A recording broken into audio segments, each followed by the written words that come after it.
Nice meeting you guys. King, how are you, King? Long time no way. Long time no see. Long time no way. Long time no way.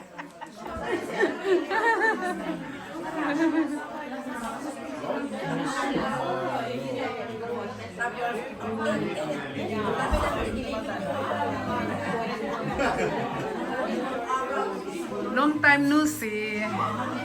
Long time no see.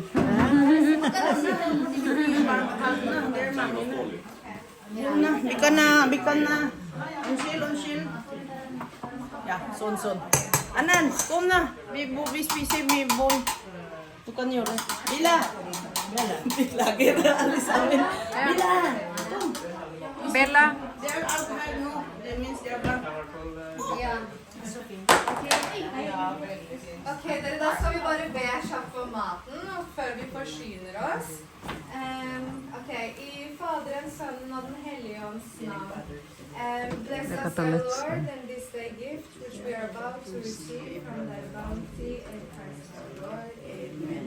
Og Gud, måtte du velsigne Bella, konfirmanten som vi feirer i dag. Måtte du styrke henne i Den hellige ånd, og måtte du velsigne alle gjester som har kommet for å feire denne spesielle dagen med oss i dag. I Faderen, Sønnen og Den hellige ånds navn. Amen. Da er det egentlig å forsyne seg. Skal vi se, bare ta plass der enn det går an å sitte. Her finner dere bestikk og sånt, litt drikke.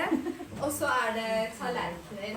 Bare ta de første tallerkenene dere finner fram til egen. Yes.